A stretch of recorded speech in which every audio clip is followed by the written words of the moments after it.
आज मैं आपको एक ऐसी कहानी सुनाऊंगी जिसे सुनकर आपको पता चल जाएगा कि जीवन में सबसे ज़्यादा ज़रूरी क्या है। एक बार एक गांव में एक धनी व्यक्ति रहता था। उसने अपना सारा जीवन धन कमाने में लगा दिया और धन कमाते कमाते वो गांव का सबसे अमीर आदमी बन गया। लेकिन फिर भी उसे अपने अंदर एक भाव सा लग रहा था। उसे लग रहा था कि उसके मन में शांति नहीं है, एक बेचैनी सी है। पहले वो सोचता था कि जब वो सबसे अमीर आदमी बन जाएगा तो उसे खुशी मिल जाएगी, पर ऐसा नहीं हुआ। उसे धन तो मिल गया, वो धनवान तो बन गया, लेकिन उसे शांति अभी भी बेचैन कर रही थी। वो किसी ऐसे व्यक्ति को खोजना चाहता था जो उसे बता सके कि शांति और खुशी कहाँ मिलेगी, किस चीज़ में मिलेगी। तो वो निकल पड़ता है ऐसे ही व्यक्ति के एक तलाश में।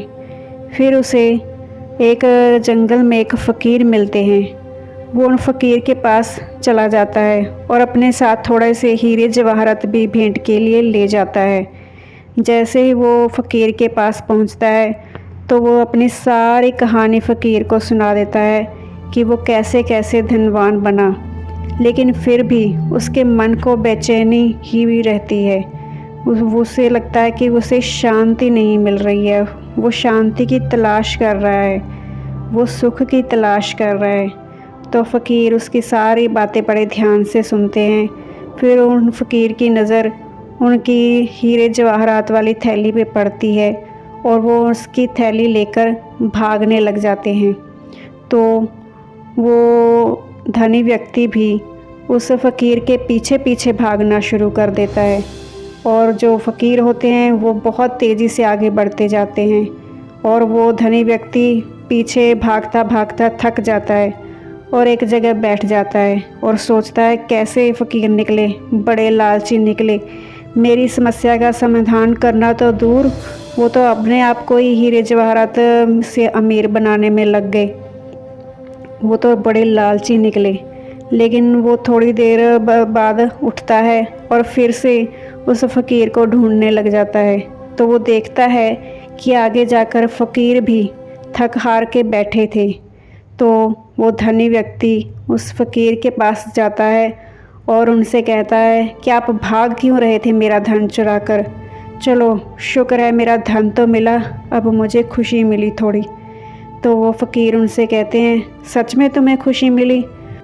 फ़कीर उस धनी व्यक्ति से कहते हैं तुमने आनंद की सिर्फ़ एक झलक इस घटना में देखी। अगर तुम पूरी बात समझ लो तो तुम्हें पता चल जाएगा कि आनंद कैसे मिलता है। जब हम किसी चीज़ को गवा लेते हैं तो उसे पाने की चाहत में जब हम उसे ढूंढने लग जाते हैं और वो चीज़ मिल जाती है तब हमें पता चलता है कि आनंद और खुशी क्या होती है। जैसे जब तुमने अपने हीरे जवाहरात गवाए और फिर उनको ढूंढने में लग गए और मुझसे प्राप्त कर लिया, तब तुम्हें खुशी का एहसास हुआ। इसी तरह अगर तुम अपने अंदर की मैं को, अहंकार को गवा लेते हो, यानी कि उनको छोड़ देते हो, तब तुम्हें अंदर से शांति का अनुभव होगा। तब तुम्हें पता चलेगा कि असली खुशी क्या है। जब इंसान का मैं ख़त्म हो जाता है तो वो भूतकाल और भविष्य से दूर हो जाता है और वर्तमान में आ जाता है। और जब वो वर्तमान में आता है तभी वो उस परमानंद, खुशी और शांति को पा लेता है जिसकी वो सारी उम्र तलाश करता रहता है। जीवन का सच्चा आनंद वर्तमान में रह के हमें जो भी मिला है उसका आनंद लेने में और भगवान के प्रति कृतज्ञ रहने में ही है। क्योंकि जब हम कृतज्ञ होते हैं तभी हमें एहसास होता है कि हमें तो भगवान से बहुत कुछ फ्री में ही मिल गया है, बहुत कुछ मूल्यवान मिला है जिसकी हम कल्पना भी नहीं कर सकते। तो वर्तमान में रहिए और अपने अंदर के आनंद को जानिए। तो सच्चा आनंद अंदर ही है, वो कहीं और नहीं है। ऐसी ही प्रेरणादायक कहानियाँ सुनने के लिए बने रहे मेरे इस चैनल पे और इसे शेयर करना ना भूलें।